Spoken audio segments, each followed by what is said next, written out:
करें। तो एक घड़ा उन्होंने सजाया खूब सुंदर और उसको लेकर राजमहल पहुंच गए। और जब राजा के पास पहुंचे तो एक उनकी जो प्रतिभा थी उसको देखकर राजा चकित रह गया कि कौन सा आदमी मेरे राज दरबार में आ गया।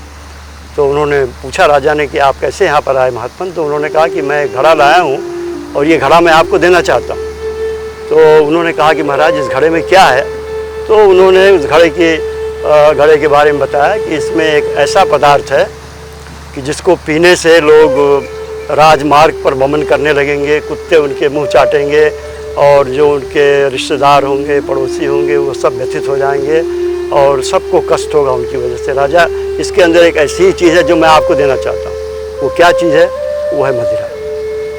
और फिर राजा की आँख खुल गई। राजा ने सोचा कि मैं तो बहुत बड़ी भूल कर रहा हूँ और मेरी प्रजा और मेरे परिजन और सब मेरे से दुखित हैं। और तब राजा ने मद्यपान छोड़ा।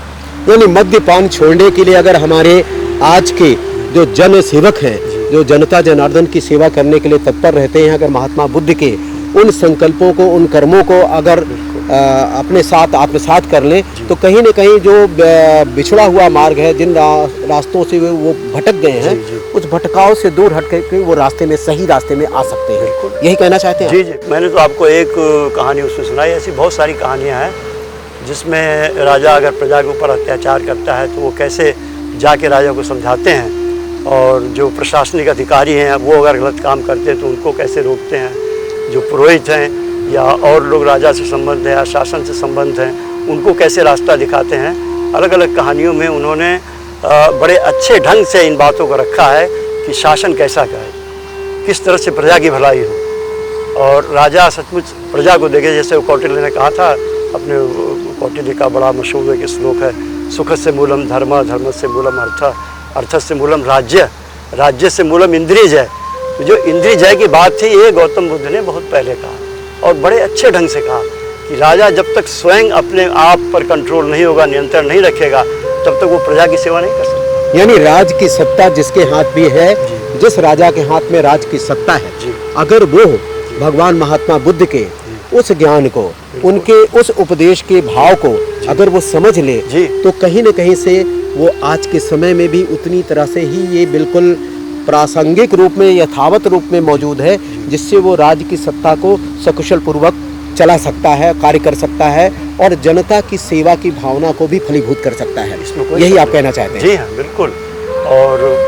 और जो उनकी कहानियाँ, जातक कहानियाँ, उसमें जैसे मैंने कहा था कि एक तो ये मणियाँ हैं जो पिरोई गई हैं और इन मणियों में आप देखेंगे कि विविध रूप और प्रकाश इससे जो बाहर आता है, जैसे वृक्षों के ऊपर लिखा है, मछलियों के ऊपर लिखा है, हंसों के ऊपर लिखा है। उन्होंने दिखाया कि हर योनि में, चाहे आप किसी भी योनि में हो, आपको इस बात का अवसर रहता है कि आप उस योनि के लोगों की सेवा कर सकें। जैसे आज हमारा परिवार जो है संयुक्त परिवार रहता है और पूरा परिवार परंपराओं में संस्कृति को मनाते हुए तीज पर्व और कथानक को जोड़ते हुए अपने जीवन के साथ वो आगे बढ़ता है। हर दिन 30 त्योहारों का होता है, परंपरा में होता है। तो अगर उनके ज्ञान को, महात्मा बुद्ध के उस ज्ञान को आज हम राष्ट्रीय पर्व के रूप में अगर मान करके आगे बढ़े और उसको एक त्योहार के रूप में ढाल करके हर दिन हम अगर करना शुरू कर दें तो क्या आज के युग में जो हमारी युवा पीढ़ी है वो अपनी उद्देश्यों की पूर्ति नहीं कर सकती? इन कहानियों में आप कहें कि संदेश है जिसको ग्रहण करके अगर हम आगे बढ़ें तो हम अपने जीवन को सुखी बना सकते हैं, बहुत आगे बढ़ सकते हैं जीवन में। गौतम बुद्ध ने कहीं कोई सीमा नहीं बांधी है आप किस तरह का कार्य करते हैं। मैंने बताया कि उन्होंने जो मनुष्य योनि में भी जो उन्होंने जन्म लिया तो विभिन्न रूप में मनुष्य योनि में आए। वो राजा के रूप में आए, रंग के रूप में आए, वो एक पुरोहित के रूप में आए, एक वो शासक के रूप में आए।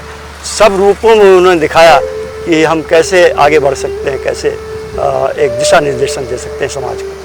नमस्ते इंडिया के दर्शकों की ओर से और अपनी ओर से लल्लन प्रसाद जी, मैं आपको बहुत बहुत धन्यवाद और बहुत बहुत बधाइयाँ जातक काव्य माला के लिए। बहुत बहुत धन्यवाद। नमस्ते इंडिया में आज यहीं तक। और हाँ, आप भी नमस्ते इंडिया में शामिल हो सकते हैं।